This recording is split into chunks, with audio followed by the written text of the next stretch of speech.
Саламатсыздар ма, құрметті әріптестер. Бүгін біз сіздермен дайын түсірілген видео сабақта өзіміздің YouTube каналымызға телефонымыз арқылы енгізуді үйренеміз. Бізге телефонды компьютерге қосып қою керек болады.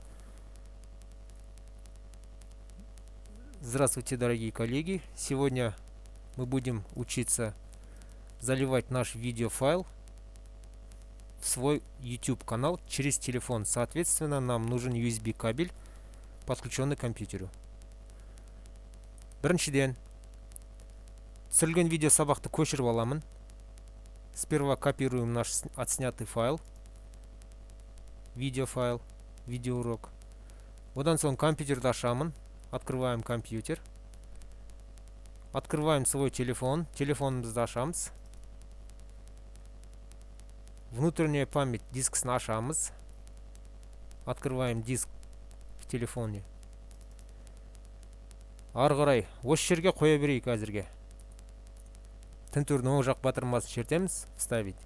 Пока что давайте вставим наше видео здесь. Нажимаем правую кнопку мыши, в контекстном меню выбираем команду «Вставить». Екінші команданы таңдаймыз.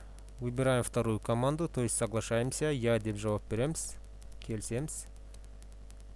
Біздің видео қазір телефонымызға көшірілді. Енді келесі әрекеттерді біз телефонымызбен орындаймыз.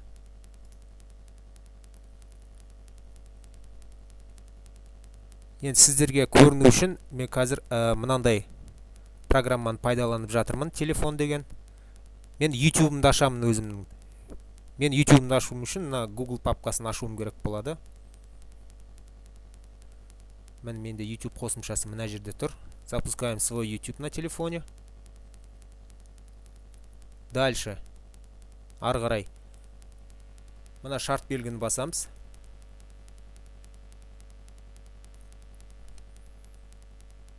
Тағы бір көрейікші. Онда Wi-Fi-ді қосып қояйық бізді телефондағы. Бұндай проблема шықпау үшін. Wi-Fi белгісі пайда болды. Енді повторить командасын тағы бір қолданып көрейік. Так, дальше.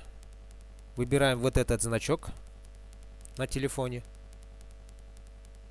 Одан соң біздің соңғы файлымыз міне тұр.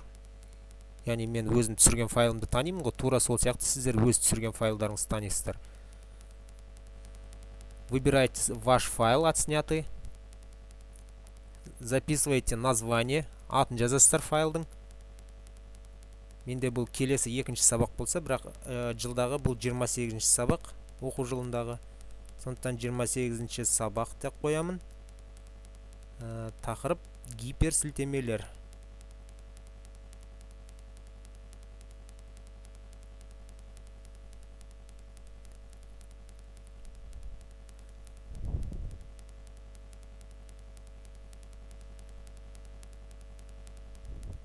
Гиперсілтемелер.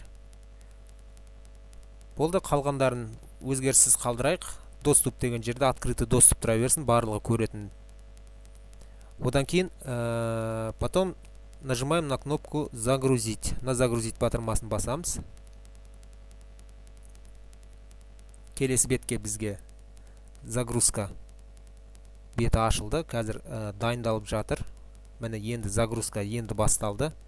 Өкінішке орай видеоның салмағы, яғни видеоның көлемі менде 62 мегабайт. Сондықтан интернеттің жылдамдығы өкінішке орай өте төмен. Бізге енді күту керек болады. Қазір мына жерде менде 99% болғанда мен видеоны ары қарай жалғастырамын.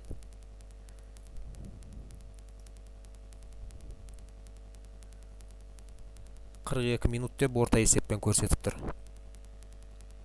Біраз уақыттан соң бәріміз қайттан жолығатын боламыз.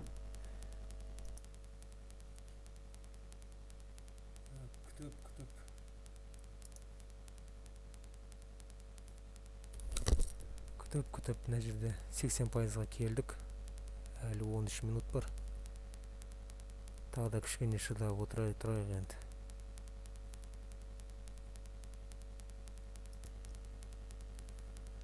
Видео қазір 100% енгізілді. Енді обработка жасалып жатыр. Яғни YouTube'да ол көріну үшін загрузкадан кейін обработка процесі жүреді. Одан кейін барып сілтеме пайда болады. Яғни сілтеме пайда болатын белгісі видео қосылды деп мына жерге жазылып тұрады орысша. Одан кейін барып біз осы видеоны басу арқылы YouTube приложениесінен көреміз. Сәйкесінше сол жерден сілтемені оқушылардың WhatsApp-ына жібереміз. Әзірге мен тағы да видеоны 1-2 минутқа тоқтата тұрайын, босқа уақыттар алмасын. Сосын ары қарай жалғастырамыз.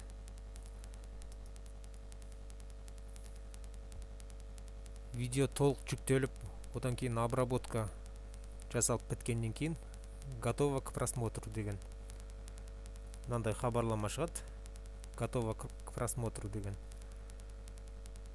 После этого мы можем нажать на видео. Соответственно, наше видео откроется. И мы можем поделиться этим видео в группе WhatsApp.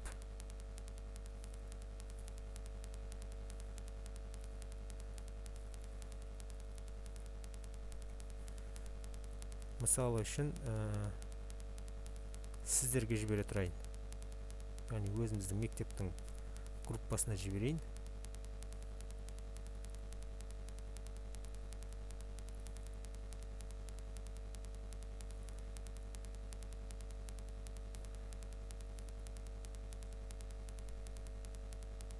Сізде дұрыс сілтеме аштым деген өзі. Қайтадан бір жіберіп көремін ау деймін, мен жауап. Қайтадан жіберіп көрейік. Яғни біздің сабағымыз ашылды. Поделиться.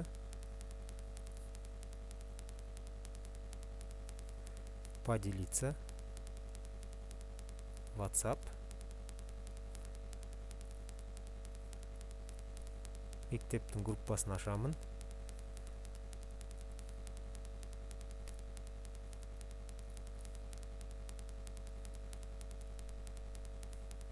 Одан кейін жіберу батырмасы.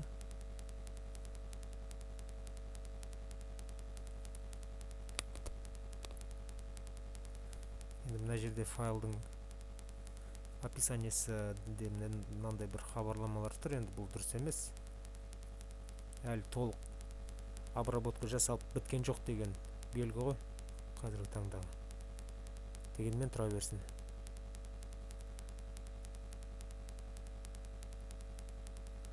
WhatsApp подписчик жинап қойыппын, қалай жинағанын білмеймін. Болды, күнделік кезетке жібердік. Әр қолданушы өзінде ашып көре берсе болады.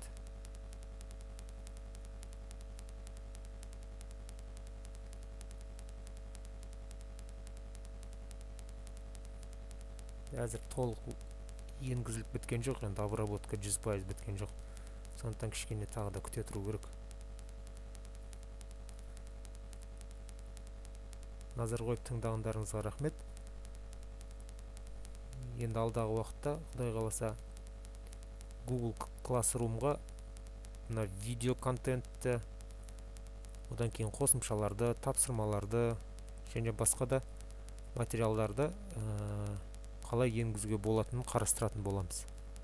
Бірінші осы 3 сатыны, яғни алгоритмнің 3 қадамын, бірінші программаны қалай орнату керектігін, екінші видеоны қалай жазу керектігін, және үшінші видеоны YouTube-қа қалай енгізуге болатындығын жақсылап үйреніп алайық. Одан кейін 1-2-3 сабақтан кейін бәріміз қалыптасып, төселіп қалғаннан кейін Google Classroom вариантын қарастырамыз. Назарларыңызға рахмет.